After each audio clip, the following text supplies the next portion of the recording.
Disc at L45 disc herniation with back pain and right-sided pain. And you're tired of suffering, right?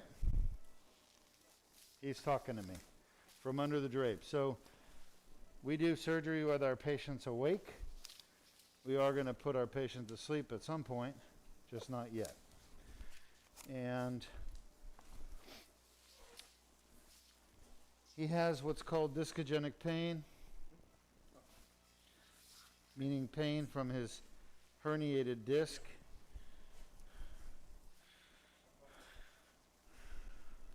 Does the pain go down your right leg? How far down? All right. Is it always there or just sometimes? As soon as you stand up. All right. I'm just pushing around on your back, okay?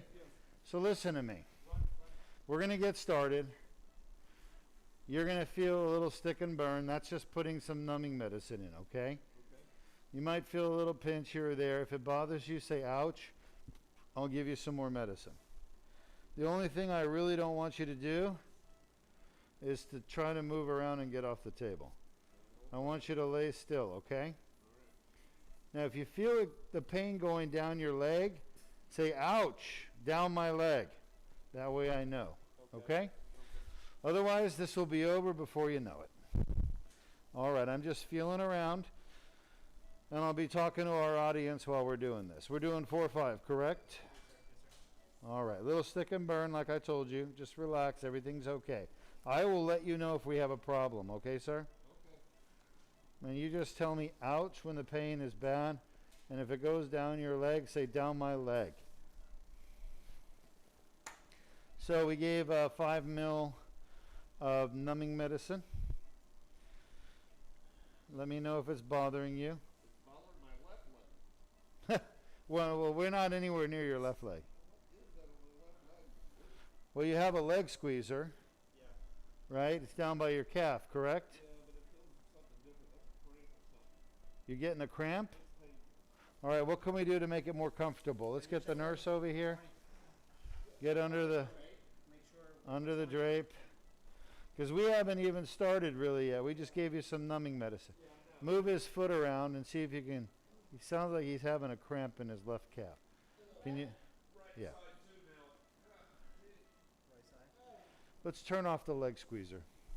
And go ahead and move his foot around to try to relieve the cramp. Do that now, please. Yeah, you need to move his foot. You know what happens when someone has a calf cramp, right? You got to bend your foot backwards. Is it still hurting? Are you doing that? Yes. Both feet? What are you doing with the foot? I'm just flexing it this way. Yeah. You got to go hard and far. Otherwise, you're not going to stop the cramp. How's that? Much better. Let us know when it's better for you and we can relax. You just need to relax your body a little bit. Is it better? It's a little I feel like bit I'm hard. pushing you out of the bed. I understand.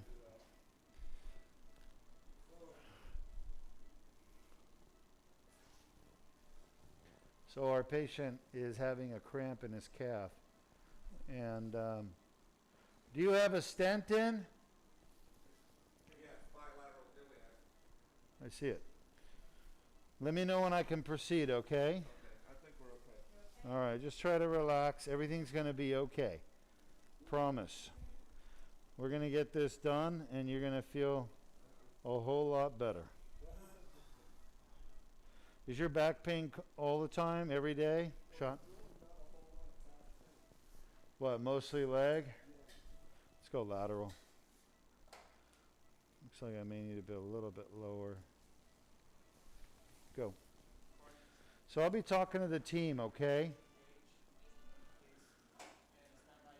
And I'm going to be giving them orders, so you get to listen in. But don't worry, it's not for you, okay? That looks pretty good on the lateral view there, Jordan. But I need to figure out where we are. Shot. Uh-huh. That's good. Wonder if we could be a little bit lower. Are you comfortable? Uh-huh. Take. That's just my hand pushing on your back, all right?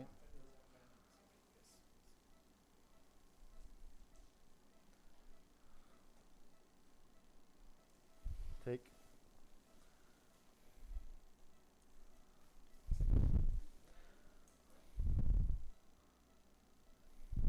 Shot.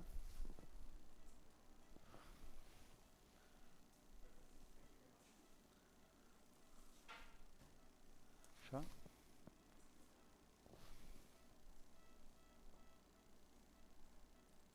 Shot.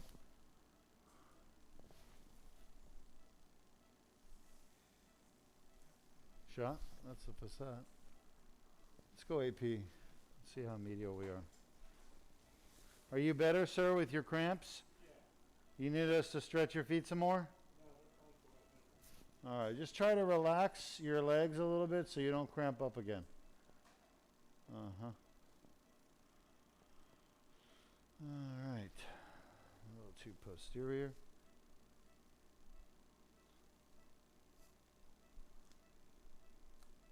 Lateral.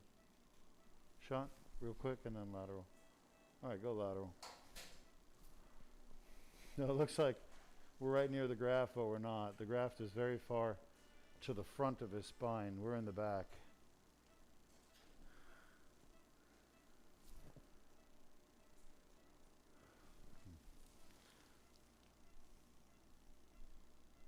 Shot.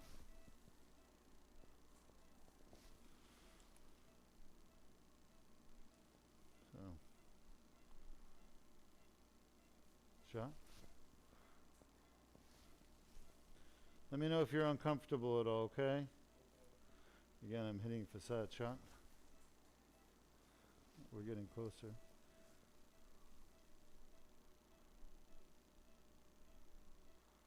Shot.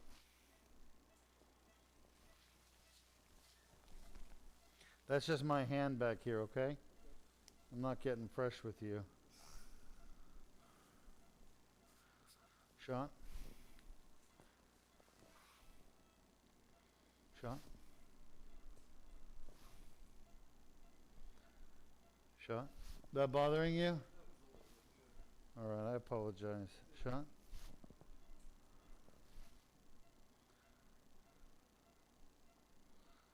Shot. Shot.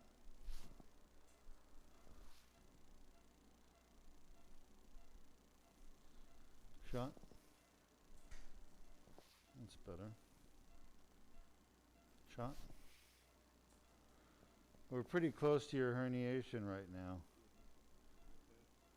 Shot. Let's get an AP. So we're at the L45 disc. You can see. We'll just check the MRI one more time. Yes, I see it. And you can see the iliac crest, which look like a rainbow going right above where the tip of the probe is. And that's perfect. Let's go back to a lateral. And once again, the graph that you're seeing, it looks like a boomerang upside down. Not a boomerang, what are those things? Slingshots? Slingshots? Yes. And upside down. All right, you're doing fantastic. We're almost where we need to be to do your surgery, okay? Now, you said most of your problem is in your right leg? All of it was right leg. You never get back pain? Rarely. If there was, it was like a 2 or 3. Not at all. Oh, yeah. And is that where you get your back pain? How bad is that on a scale of 1 to 10? Ooh, that's 11. 11? That's L45. That's the bad disc. I realize you're young. That's going to get worse as you get older. So we're going to fix it for you. When you wake up, we'll be all done. Okay. Yeah, the right foot is asleep now. All right. Have a good sleep. Shot. Can you count out loud for me from 1 to 100? Shot. Starting now. Starting now. Count from 1 to 100. 2, Shot. 3, 4, 5, 6, 7, Keep going. 8, 9, 10, 11, 12, You can see it, right?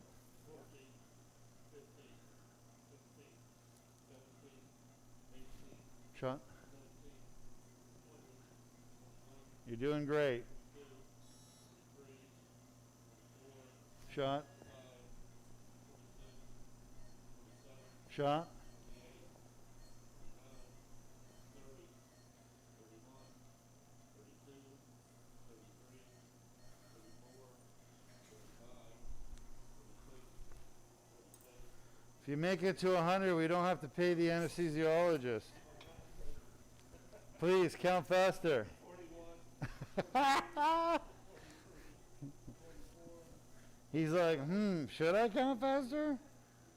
Maybe that's not such a good idea since he's the one keeping me out of pain, right? 51, You're doing great. Keep going. 53, We made our incision. 54, 55, 56, 57, All right, now in Latin. 59, 60, 61, 62, Keep going. 64, 65, 66, All right, relax. You're doing good. 68, 69, 70, 71, All right, so at this point, we're inside the disc. We went through the foramen to get there.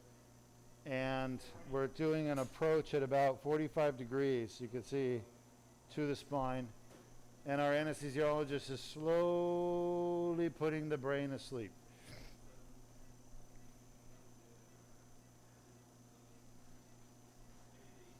Lay still. Relax, you're doing fantastic.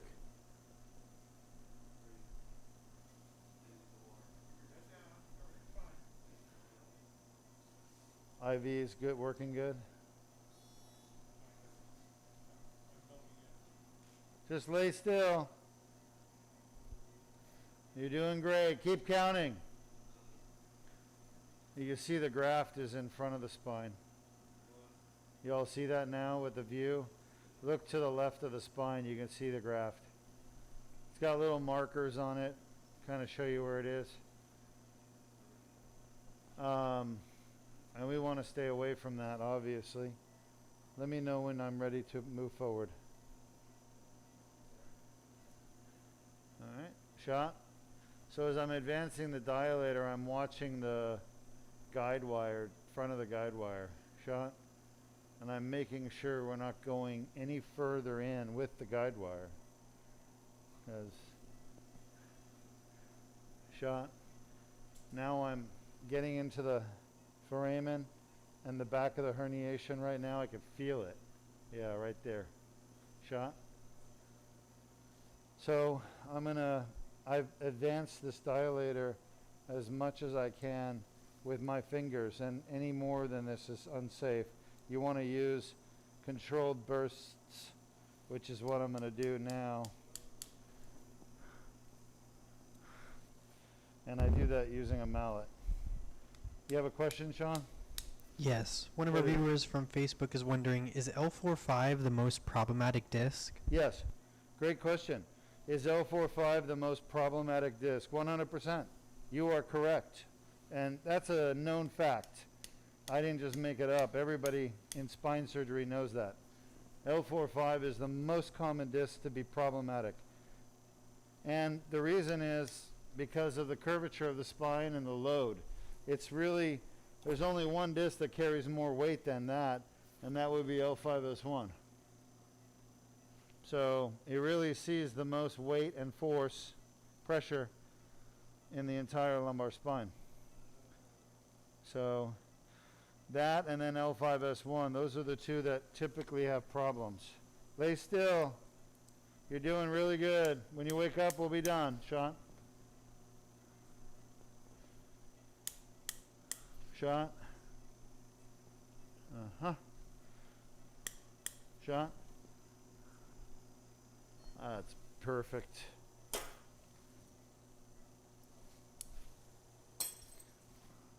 Good. So we're inside the disc, and as I've told you all before, the technique of starting inside the disc and working your way out, that is a technique I learned from Dr. Anthony Young out of Phoenix. And Dr. Young is an old master Yoda type orthopedic surgeon that I have a lot of respect for. He's taught me more about spine surgery, honestly, than anyone else except for probably Jeff Henn, who trained at the Neurological Institute in Phoenix. And it's funny because Jeff Henn trained in the traditional types of spine surgery, and Dr. Young, Anthony Young, developed a new endoscopic types of surgery. So they're sort of at odds with each other, even though they're both in Phoenix, Arizona. One is an academic center, the Neurological Institute, the other private practice.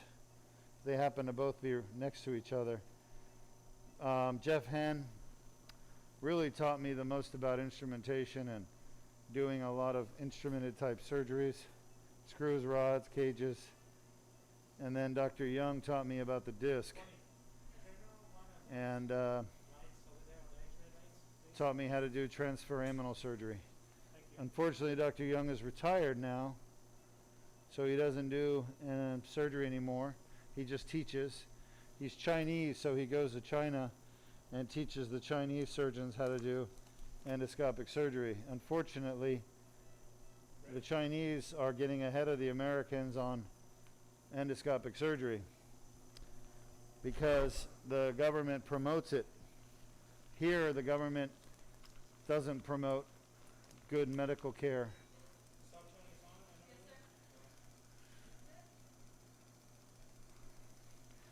You see what happens in the VA system. Patients have to fight to get medical care that they need and deserve.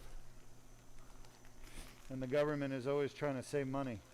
And the reason for that is not our government, folks. It's the insurance companies. They run the government programs. They have subsidiary companies that basically run the VA system. They run the Medicare system. It's all run by private insurance companies, which are all for profit. And they get paid money when they deny treatment to patients. The more money they save the government, the more money they make. They get about 30 cents on every dollar that they save the government. So if you're a VA patient trying to get your back fixed or your knee fixed, and you're wondering why it takes 6 months or a year on a waiting list, it's because the insurance companies like Blue Cross that run the VA system, they get paid for closing the operating rooms early every day and keeping you from getting an MRI, X-ray, CAT scan, some type of test that would help the doctors figure out what's wrong and what needs to be done to fix your pain. Unfortunately, that's the reality. How do I know? Because I worked in the VA hospital. For 7 years, I worked in the VA hospital. And I saw it firsthand. And I didn't understand it, and now I do. It's all about saving money. It's a shame because they don't tell these soldiers that are signing up to go fight for their country, they don't tell them, yeah, go out there and put your neck on the noose and your life on the line, and when you get back, we'll do everything we can to keep you from getting medical care you need. But that's exactly what they do. All right. Now, there are good people in the VA system, don't get me wrong.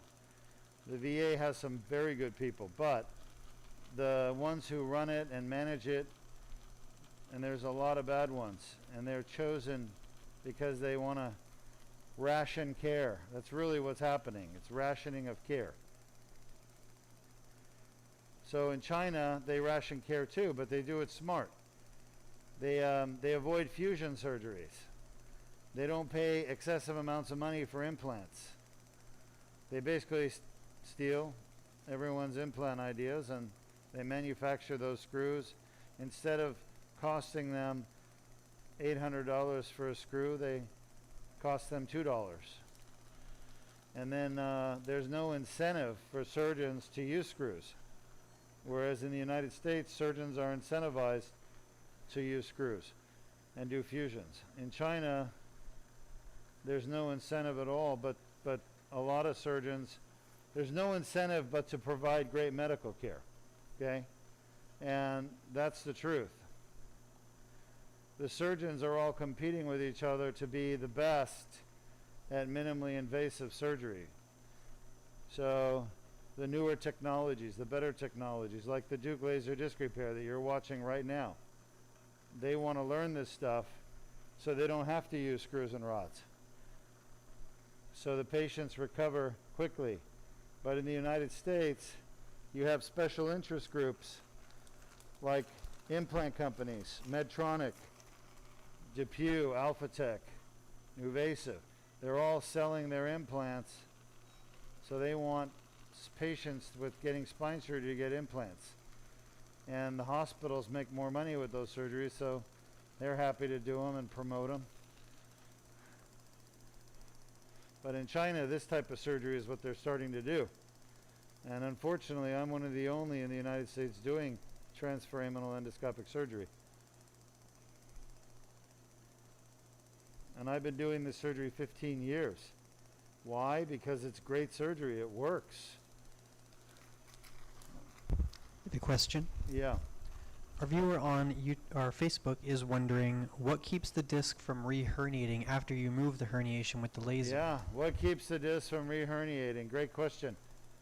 The patient doing what they're supposed to do. It's called restrictions. Everybody that has surgery has restrictions. And whether you're having your gallbladder surgery or you're having, spine surgery or brain surgery, it doesn't matter. Everyone has restrictions. If you don't follow the restrictions, you can injure the part of your body that the surgeon just fixed. So with this particular surgery, the restrictions are no lifting more than 25 pounds for 6 weeks. And then it goes to 40 pounds for the rest of the year. Also, no bending over to pick things up from the ground. So those are the two restrictions. That's how patients avoid re-injuring their disc. It's all about following instructions. I hope that answers the question. So what happens then is the disc will heal itself. After 1 year, it'll be completely healed. The annulus that I'm debriding will reseal on its own. And I'm developing a treatment that will help it reseal even faster. So you won't have to wait a whole year.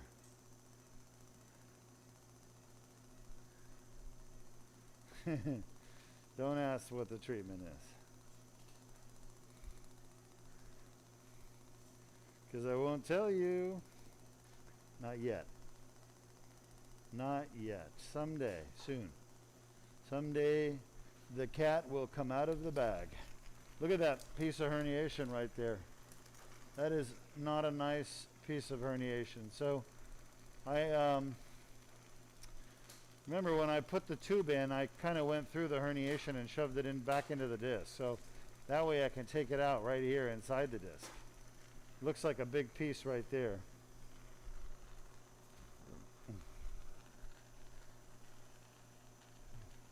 Yeah.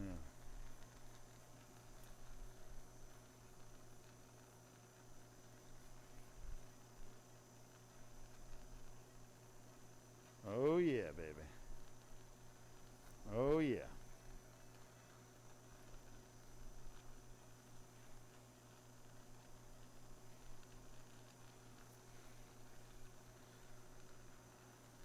How do you like them apples?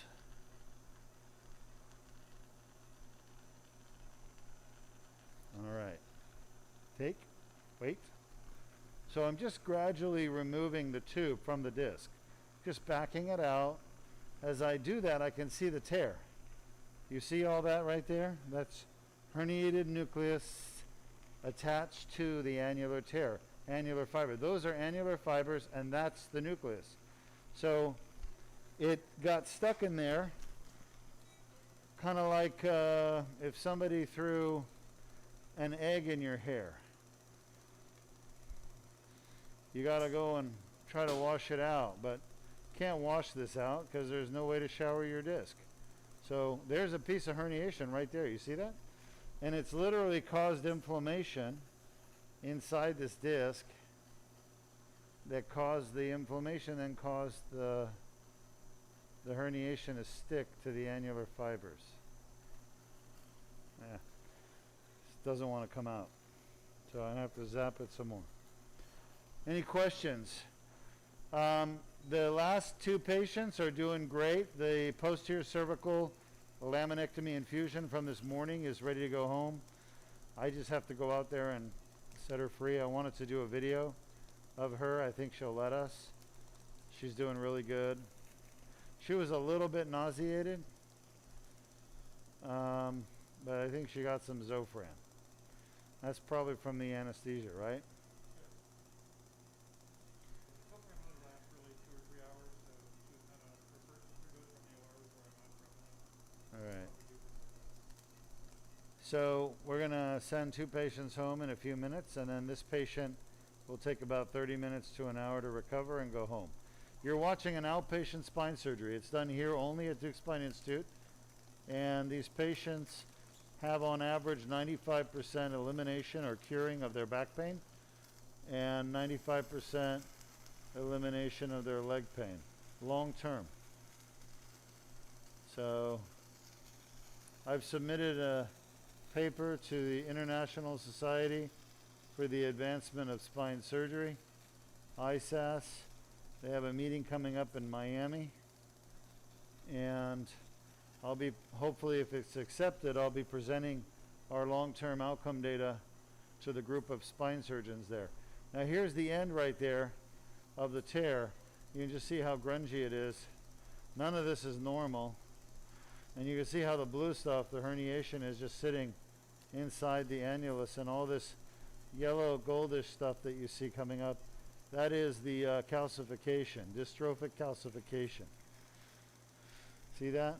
So as inflammation progresses over time and becomes chronic for months and years, it causes ingrowth of calcium basically into the tissue. And the pathologists call that dystrophic, like dystrophy, dystrophic calcification. And it's an indication of pathological changes to the tissue, where the normal architecture, normal physiology of the tissue has been disrupted. And there's calcium that comes in and binds to those abnormal fibers, connective tissue fibers, etc. I think we're overexposed. Let's turn down the light just one click. Thanks. I think that's good.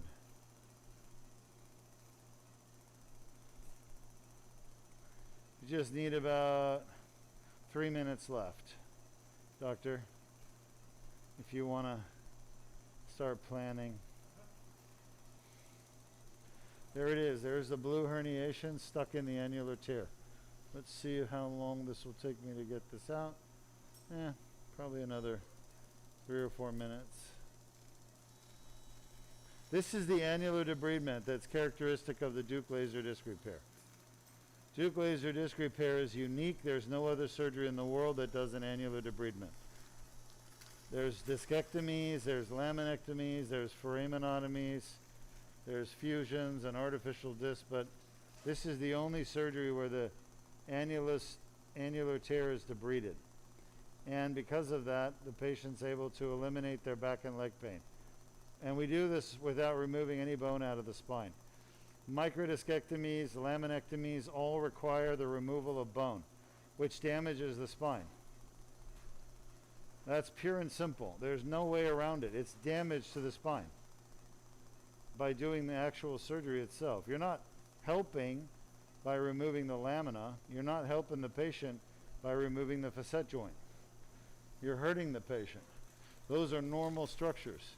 They should not be messed with. Yet, for many years, 100 years, that's all we had. Look at that granulation tissue right there. The pinkness of it. That's all has like little capillaries. Look at that herniation right there. That has capillaries in it. It's, you see, when you get granulation tissue, it's tissue of healing. And it has little nerve fibers that are very sensitive. And they hurt. Like an example of granulation tissue is a pimple. You know, it's the actual granulation tissue and small nerve fibers inside the pimple that cause it to be so tender. Imagine a pimple on the back of your disc. Every time you bend, twist, stand, carry, you're putting pressure on that pimple. And it's actually a lot bigger than a normal pimple. So imagine putting pressure on a couple of big pimples. Why is water... Gosh, you didn't do my wrist? Luis. Yes. I am not feeling the love today. I am not feeling the love. Need I say more? All right. You don't like my shoes, do you? I love your shoes. No, you don't. If you love my shoes, you wouldn't be trying to clean them with this water. We have a question. We have a question. You've got to raise your mic volume, otherwise we can't hear you. Is this a bit better? That's a little bit better. You need to go louder. Okay, how about now? That's okay. Okay, the viewer from Facebook is wondering, are you able to remove all of the hernia material? And if not, what percentage can you remove? So great question. Am I able to remove all of the herniated material? And if not, what percentage? I'm removing all the herniated material that's causing the patient to have symptoms. So if you asked what percentage of the symptomatic herniated material I'm removing 100%. If you ask what percentage of the structural herniated material I'm removing, I'm probably removing somewhere around 50%. Okay? So the next obvious question is, how do you tell the painful herniated material versus the non-painful? And that is experience, my friend. You have to know right where to go. I need 30 seconds and we're done. Is the irrigation out? Yes, sir. Huh? Yes, sir. It's out or still there? No, it's still running. I thought Alright. you said it's on. Thank you. 10 seconds.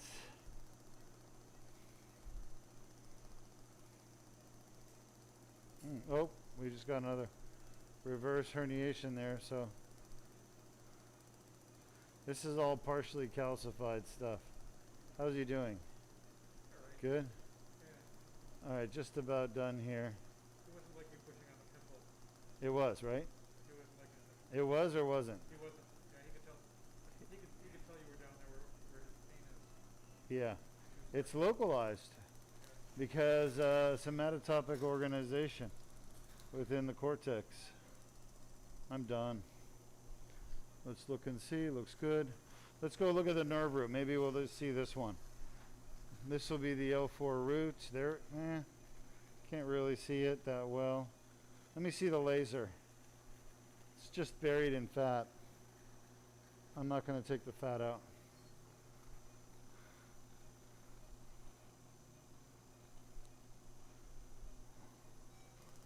You won't like this.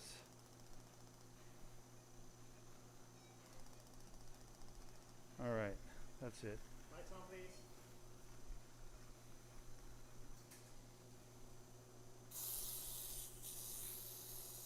Well, if you haven't downloaded the Duke Spine Institute app, you can do it on your app store. It's free. We don't charge. Lay still. And if you'd like to join the Spine Surgery Support Group on Facebook, Spine Surgery Support Group, that is the Duke Spine Support Group for anybody with back and neck problems. We answer questions for free. No charge. All right, so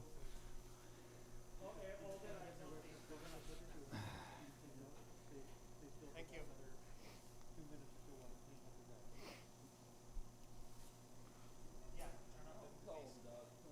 You're cold? Yeah, that's where we're out cold.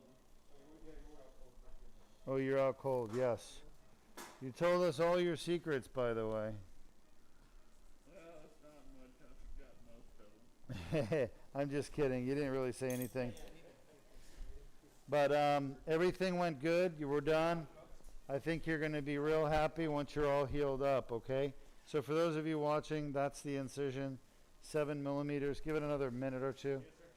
And it's just a Band-Aid. And the herniation is gone. The patient, we haven't taken any bone out of his spine, out of his facet joint. Anywhere else you go when they do a microdiscectomy, the surgeon is taking normal bone and joint out of your spine just to get to the herniation. It's insane. Now that I've been doing it this way for years, I stopped doing microdiscectomy. I won't even do it because it's so damaging. It's so much worse than the Duke laser disc repair.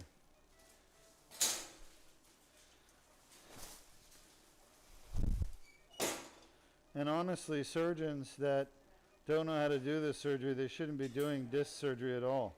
They should be referring to centers that are more advanced, like Duke Spine Institute. Sorry, but it's the truth. EBL, 2 mil.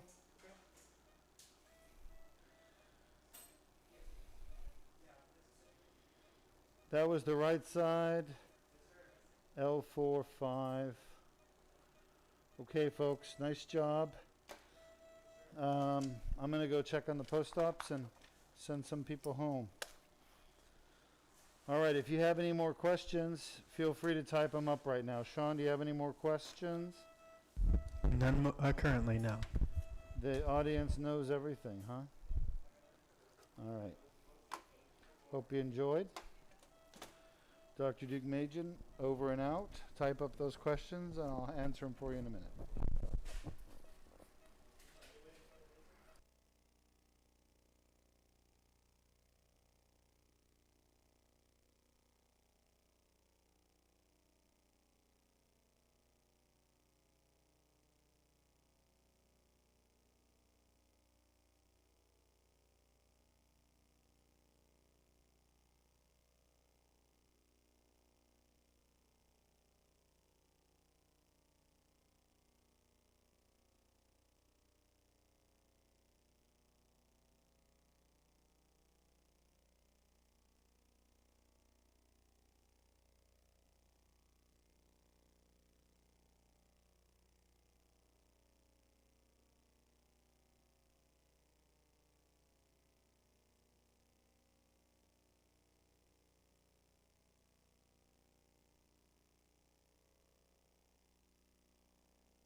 All right, for those of you still watching, we have Dr. Duke in the room. He's just going to wrap up the last surgery you saw really quick, and we'll call it a night.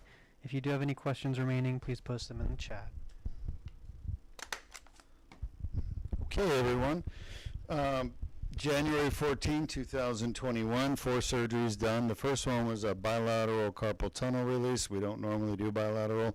We did not broadcast that one. And the patient went home very happy. The second case was the posterior cervical laminectomy infusion. And she went home doing great. She's a little bit nauseated, but that's just from the anesthesia wearing off. It takes usually a day to get over all the anesthesia. But other than that, she did perfect. We did 2 Duke laser disc repairs, one L45, L5S1, left side. I just saw that guy and we just did a video on him. He said his pain is gone in his back and down his left leg. So he's very happy, already cured. And then the last laser surgery is waking up and he's doing fantastic. So that's it for today. We've answered all the questions. I hope you've enjoyed watching the surgeries. And, we'll see you next week on Tuesday. We have 4 more